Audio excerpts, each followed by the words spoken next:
Hello students, in previous video we studied about the scalar quantity and vector quantity from second chapter mathematical methods. And now in this video we are going to study the different types of vectors. विद्यार्थी मित्रांनो, second chapter mathematical methods हा अत्यंत important अशा प्रकारचा chapter आहे. या चॅप्टरमधल्या काही basic concept आपण लास्ट व्हिडिओमध्ये स्टडी केले. त्यामध्ये स्केलर म्हणजे काय, स्केलर क्वांटिटी म्हणजे काय, वेक्टर किंवा वेक्टर क्वांटिटी म्हणजे काय, त्याची एक्झाम्पल्स आपण पाहिली. त्यानंतर त्याचं सिम्बॉलिकल आणि ग्राफिकल रिप्रेझेंटेशन आपण स्टडी केलं. You know that scalar or scalar quantity is a physical quantity which can be completely described by magnitude only is called as scalar quantity. म्हणजे स्केलर क्वांटिटी ही describe करण्याकरता, व्यक्त करण्याकरता, explain करण्याकरता फक्त आणि फक्त मॅग्नेट्यूडचीच आवश्यकता असते, डायरेक्शनची आवश्यकता नसते. हे आपण स्टडी केलेलं आहे. त्यामध्ये स्केलर क्वांटिटीची एक्झाम्पल्स आपण पाहिली. लेंथ असेल, मास असेल, टाइम असेल, टेम्परेचर असेल, एटसेट्रा. त्यानंतर वेक्टर क्वांटिटीची डेफिनेशन आपण पाहिली.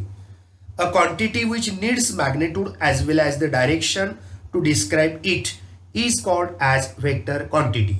म्हणजे ही अशा प्रकारची क्वांटिटी आहे की जी डिस्क्राईब करत असताना, एक्सप्लेन किंवा व्यक्त करत असताना मॅग्नेट्यूड व डायरेक्शनची आवश्यकता असते. म्हणजे स्केलर ही फिजिकल क्वांटिटी फक्त मॅग्नेट्यूडवरतीच डिपेंड असते व वेक्टर ही फिजिकल क्वांटिटी मॅग्नेट्यूड आणि डायरेक्शन दोघांच्यावरतीही डिपेंड असते. त्याची एक्झाम्पल्स आपण वेक्टर क्वांटिटीची पाहिली. फोर्स असेल, डिस्प्लेसमेंट असेल किंवा वेलॉसिटी असेल, ॲक्सलरेशन असेल, अशी भरपूर एक्झाम्पल्स आपण लास्ट व्हिडिओमध्ये आपण स्टडी केलेले आहेत. आजचा जो व्हिडिओ आहे, या व्हिडिओमध्ये आपण टाईप्स ऑफ वेक्टर्स या ठिकाणी स्टडी करणार आहोत. त्यामधला फर्स्ट टाईप जो आहे तो आपण या ठिकाणी डिस्कस करणार आहोत. Number 1, null vector or it is also called as zero vector. Null वेक्टरलाच दुसरं नाव दिलेलं आहे, ज्याला आपण झिरो वेक्टर असं पण म्हणतो. नावामध्येच त्याचा अर्थ त्या ठिकाणी दिलेला आहे. नल किंवा झिरो या शब्दामध्येच त्याचा अर्थ या ठिकाणी दिलेला आहे. A vector having zero magnitude is called as null vector. म्हणजे अशा प्रकारचा वेक्टर की ज्याची मॅग्नेट्यूड ही किती असते, झिरो असते किंवा नल असते. नल याचा अर्थ झिरो, आणि म्हणून अशा प्रकारच्या वेक्टरला झिरो वेक्टर किंवा नल वेक्टर असं म्हणतात.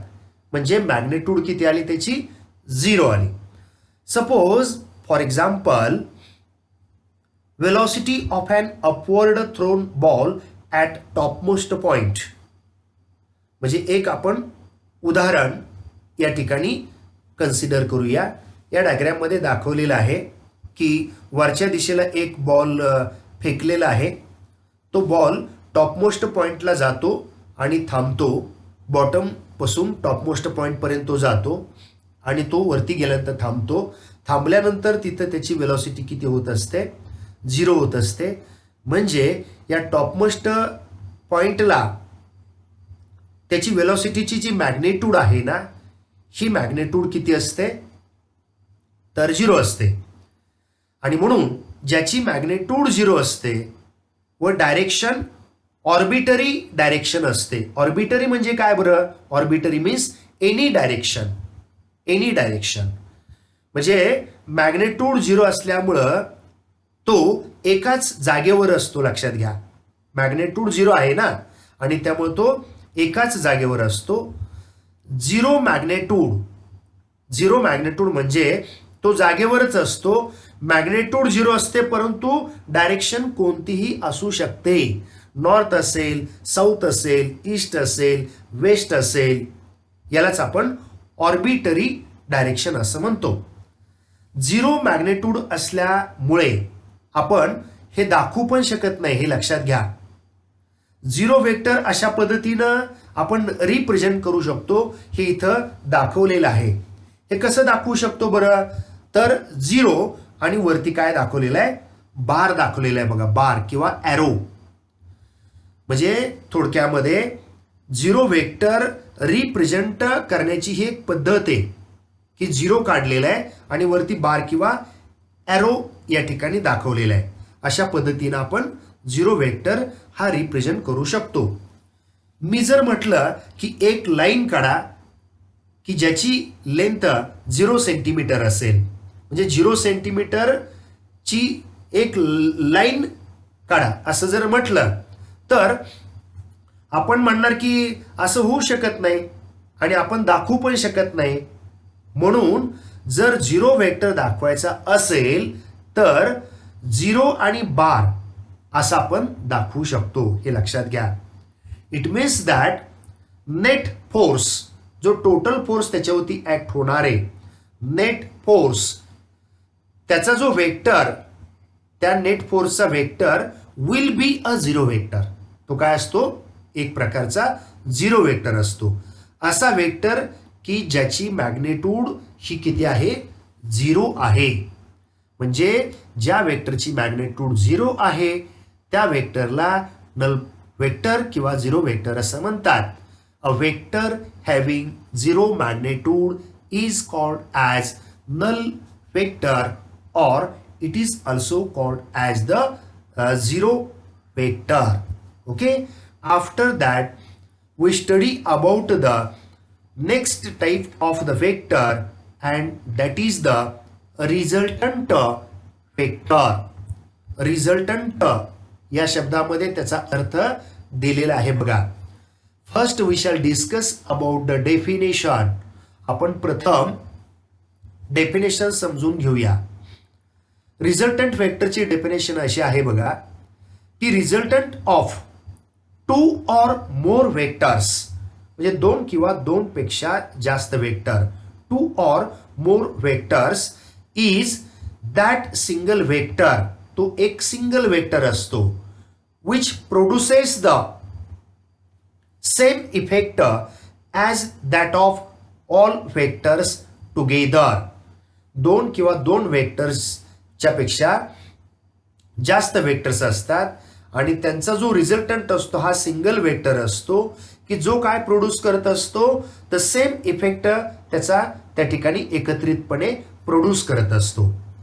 आता आपण ही डेफिनेशन समजून घेण्याकरता एक एक्झाम्पल या ठिकाणी कन्सिडर करूया. आपल्या डायग्राम मध्ये दाखवलेले बघा. फर्स्ट एक्झाम्पल आपण बघूया. आता एक बॉडी या ठिकाणी दिलेली आहे आणि या बॉडीवर दोन फोर्सेस ऍक्ट होत आहेत असं दाखवलेले बघा. ओके, ही जी फर्स्ट बॉडी आहे ना त्याच्यावरती दोन फोर्सेस ऍक्ट होत आहेत. एक आहे तो F1 आहे. पहिला फोर्स काय आहे, F1. तो किती दिलाय बरं, 10 न्यूटन एवढा दिलेला आहे. आणि दुसरा जो फोर्स आहे ना तो आहे बघा F2. बर तो किती दिलाय बरं डायग्राम मध्ये, तर 5 न्यूटन. म्हणजे एकाची मॅग्नेट्यूड ही 10 न्यूटन एवढी दिली आणि दुसऱ्याची 5 न्यूटन एवढी दिलेली. Both the forces are acting on same direction. हे दोन फोर्सेस म्हणजे दोन वेक्टर आहेत बघा. हे दोन्ही एकाच दिशेला दाखवलेले आहेत, त्यांची डायरेक्शन ही सेम आहे बघा. आणि हे दोन जे फोर्सेस दाखवलेले आहेत ना F1 आणि F2 हे दोन वेक्टर्स आहेत बघा. या दोघाचा रिझल्टंट नेमका काय असेल बरं, दोघाचा रिझल्टंट वेक्टर काय होईल बरं, हे आपण या ठिकाणी पाहणार आहे. तर तो रिझल्टंट वेक्टर म्हणजे तो एक सिंगल वेक्टर असेल, लक्षात घ्या, की जो सेम इफेक्ट या ठिकाणी प्रोड्यूस करेल. म्हणजे डायग्राम मध्ये दाखवल्याप्रमाणे 15 न्यूटन, डायग्राम मध्ये दाखवल्याप्रमाणे 15 न्यूटन हा दोन वेक्टरचा रिझल्टंट आहे, लक्षात घ्या. म्हणजे R bar is equal to काय, 15 न्यूटन हा त्याचा रिझल्टंट आहे. दोन वेक्टर्स सेम डायरेक्शन जर असतील तर आपण ते काय करतो बरं, ते दोन वेक्टर्स आपण ऍड करतो. आपल्या या एक्झाम्पलमध्ये या बॉडीवरती ऍक्ट होणारे दोन्ही फोर्सेस सेम डायरेक्शन होते. एकाची मॅग्नेट्यूड होती F1 ची 10 न्यूटन आणि दुसऱ्या F2 ची 5 न्यूटन. मग दोघांची सेम डिरेक्शन असल्यामुळे आपण त्याची काय केली, इथं ऍडिशन केली आणि म्हणून resultant R is equal to काय, F1 प्लस F2. मग F1 ची व्हॅल्यू किती आहे तर 10 आणि F2 ची व्हॅल्यू आहे 5. मग 10 प्लस 5 इज इक्वल टू किती झाला तर 15 न्यूटन. हा झाला रिझल्टंट. त्या दोन वेक्टरचा काय झाला, हा रिझल्टंट वेक्टर झाला. R bar is equal to 15 newton. म्हणजे 10 न्यूटन व 5 न्यूटन मिळून जेवढा इफेक्ट प्रोड्यूस करणार तेवढाच इफेक्ट हा single resultant R bar is equal to 15 newton तो प्रोड्यूस करेल. हे लक्षात घ्या. या दोन वेक्टरचा हा काय रिझल्टंट आहे. दोन वेक्टरचा तो रिझल्टंट आहे. या दोन फोर्सेसना मिळून जेवढं डिस्टन्स ही बॉडी पुढे जाणार आहे ना, या दोन फोर्सेस अप्लाय केल्यामुळं जेवढं डिस्टन्स ही बॉडी पुढे जाणार आहे ना, तेवढंच डिस्टन्स 15 न्यूटनच्या फोर्समुळे पण जाईल. हे लक्षात घ्या. आता आपण सेकंड एक्झाम्पल कन्सिडर करूया. Here we can consider the second example.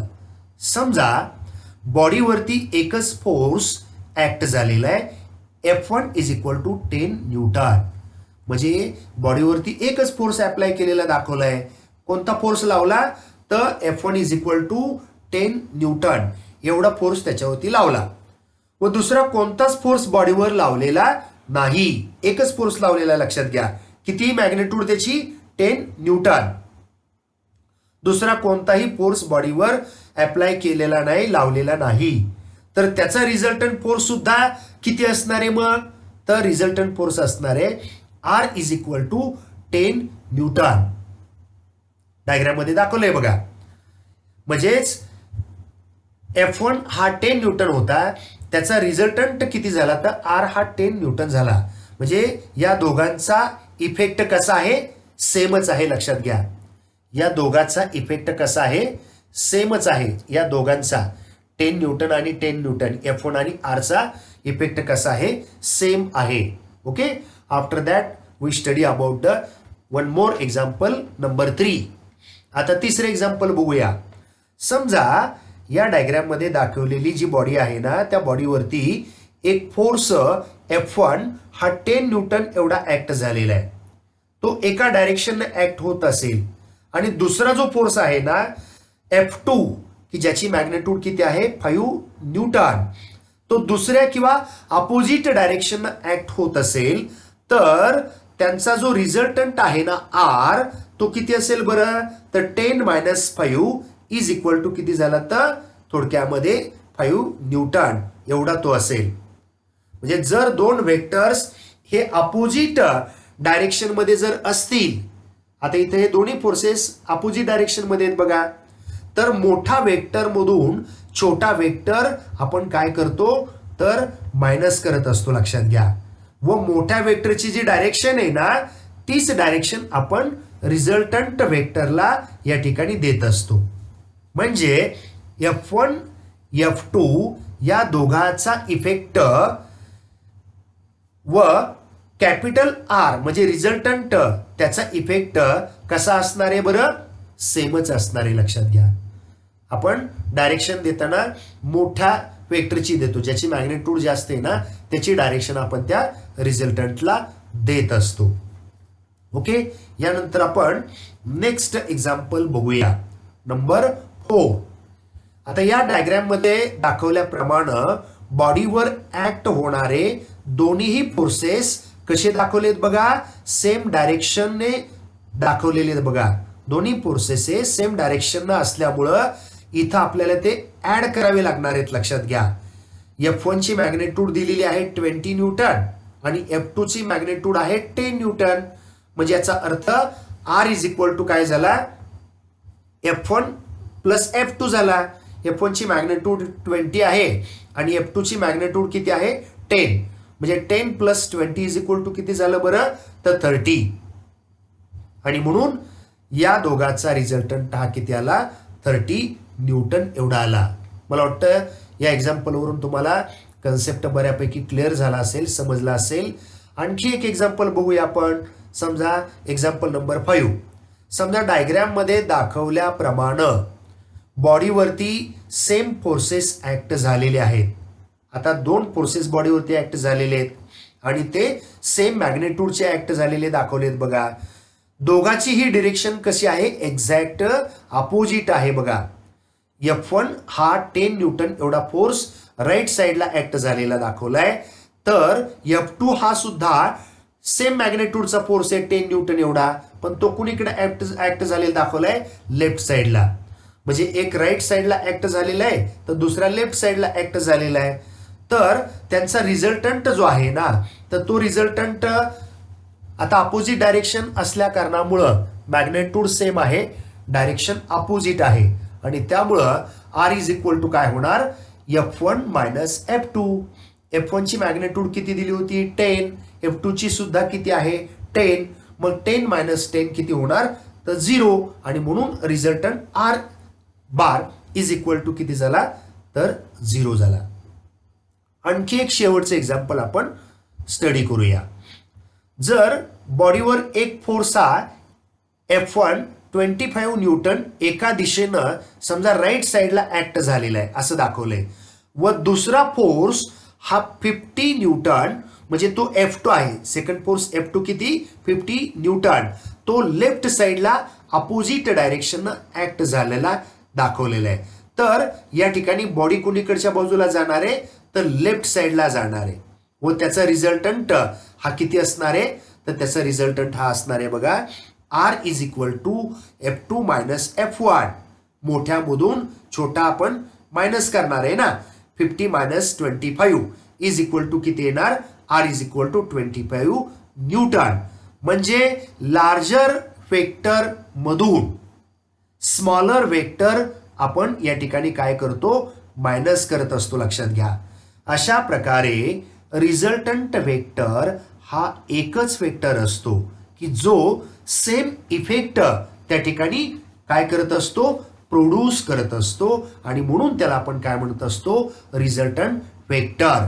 या सर्व एक्झाम्पल वरून आपल्याला रिझल्टंट वेक्टरची आयडिया क्लिअर झाली असेल. Okay, then we study about the next type of the vector, and that is the negative vector, or it is also called as the opposite vector. Opposite vector ला दुसरं नाव आहे negative vector. आपण सुरुवात definition पासून करूया. Definition बघू सुरुवातीला. Vector which is equal in magnitudes and opposite in the direction so that of given vector is called as negative vector of given vector. याचा अर्थ असा झाला की मॅग्नेट्यूड कशी आहे? सेम. डायरेक्शन कशी आहे? अपोजिट. ओके, आपण हे डेफिनेशनचा अर्थ एक्झाम्पल वरून आपण समजून घेऊया. Let us consider first example. Example number 1. समजा एक वेक्टर आपण या ठिकाणी ॲज्युम करूया. तो वेक्टर असा ॲज्युम करा की F1 बार, की ज्याची मॅग्नेट्यूड किती दिलेली? 10 न्यूटन. म्हणजे एक वेक्टर आहे F1 bar is equal to 10 newton. आता दुसरा वेक्टर त्याच्या खाली दाखवलेला आहे की ज्याची मॅग्नेट्यूड आहे बघा 10. दुसरा वेक्टर जो दाखवला का नाही डायग्राम मध्ये, तर तो आहे बघा F2 आणि त्याची मॅग्नेट्यूड सुद्धा सेमच आहे. म्हणजे ती किती? 10 न्यूटन. परंतु त्याची डायरेक्शन कशी आहे बरं? एक्झॅक्ट अपोजिट आहे. म्हणजे इथं या एक्झाम्पलमध्ये, फर्स्ट एक्झाम्पलमध्ये 2 वेक्टर दाखवलेले आहेत, F1 आणि F2. या दोघाची मॅग्नेट्यूड एक्झॅक्ट सेम आहे आणि दोघाची डिरेक्शन मात्र एक्झॅक्ट कशी आहे? अपोजिट आहे. आणि म्हणून आपण मॅथमॅटिकली असं म्हणू शकतो की F2 is equal to the minus F1. It means that vector F2 is negative vector of vector F1. Vector F2 is negative vector of vector F1. F1 वेक्टरचा F2 वेक्टर हा काय झाला, निगेटिव्ह वेक्टर झाला. म्हणजे दोघाची magnitude सेमच आहे परंतु direction मात्र अपोजिट आहे. निगेटिव्ह साइन या ठिकाणी जी असते ना दिलेली, दिस निगेटिव्ह साइन इंडिकेट्स, ती काय इंडिकेट करतं बरं, की दोघाची डिरेक्शन कशी आहे, एक्झॅक्ट अपोजिट आहे. डायरेक्शन अपोजिट आहे हे निगेटिव्ह साइन या ठिकाणी इंडिकेट करत असतं. ओके, यानंतर आपण सेकंड एक्झाम्पल या ठिकाणी बघूया. Now in this case both the vectors are opposite vectors. आता इथं वेक्टर कसे दाखवलेत बघा. एक पहिला वेक्टर दाखवलेला आहे ए बी, ए बी, ए कडून बी कडं. ए हा त्याचा स्टार्टिंग पॉइंट आहे, बी हा त्याचा एंड पॉइंट आहे. तो वेक्टर कसा लिहितात, ए बी आणि वरती बार हा वेक्टर आहे पहिला. आता दुसरा वेक्टर दाखवलेला आहे एक्झॅक्ट अपोजिट डायरेक्शन मध्ये, ज्याची मॅग्नेट्यूड फर्स्ट वेक्टर एवढीच आहे. ए बी ची मॅग्नेट्यूड ही 5 सेंटीमीटर एवढी होती. त्याला आपण त्याचा साईज ऑफ वेक्टर असं पण म्हणतो. जी पहिल्या वेक्टरची साईज आहे ए बी वेक्टरची, तीच साईज सेम दुसऱ्या वेक्टरची दिलेली पी क्यू वेक्टरची. तर दुसरा वेक्टर आहे पी क्यू आणि बार, अशा पद्धतीनं तो लिहितात दुसरा वेक्टर. पहिला वेक्टर कसा लिहिला, ए बी बार, आणि दुसरा कसा लिहिला, पी क्यू बार. आता दोघाची मॅग्नेट्यूड सेम आहे पण डायरेक्शन एक्झॅक्ट अपोजिट आहे.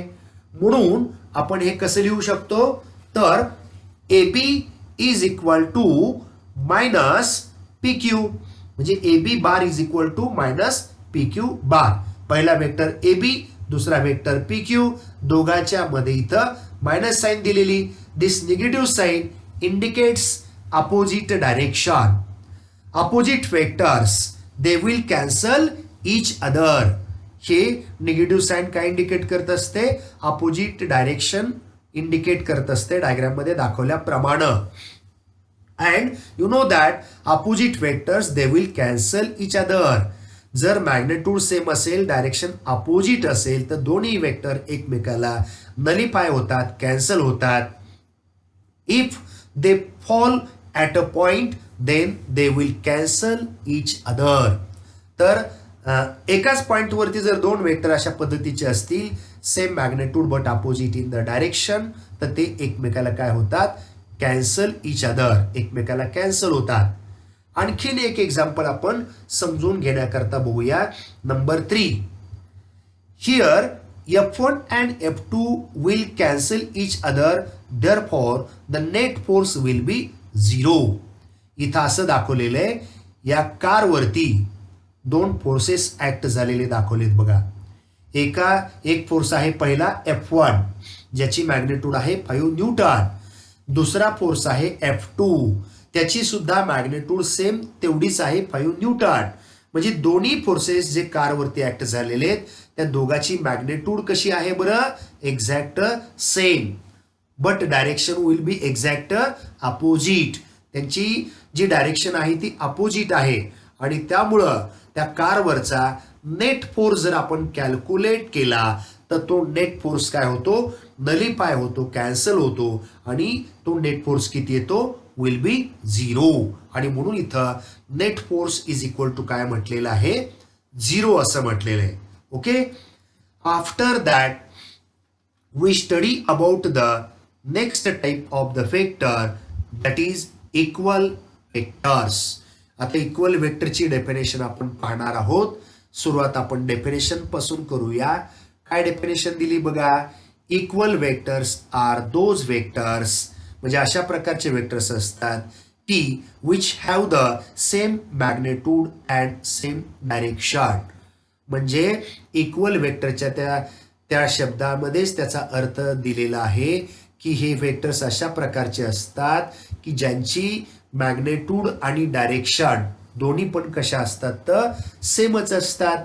मॅग्नेट्यूड पण सेम असते आणि डायरेक्शन पण सेम असते.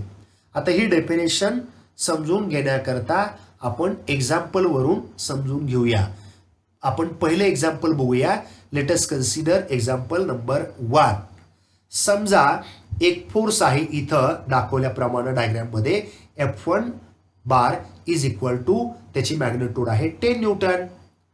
व दुसरा एक फोर्स आहे F2 की ज्याची मॅग्निट्यूड सुद्धा किती आहे 10 न्यूटन. या दोघाची मॅग्निट्यूड कशी झाली बरं, सेमच झाली ना. 10 न्यूटन ही मॅग्निट्यूड सेम झाली दोघाची पण, म्हणजे दोघाची मॅग्निट्यूड सारखी आहे, सेम आहे. व डायरेक्शन पण दोघाची सेम आहे. बघा राईट साईडला तो एरो जो असतो का, तो एरो काय इंडिकेट करत असतो बरं, त्याची डायरेक्शन इंडिकेट करत असतो.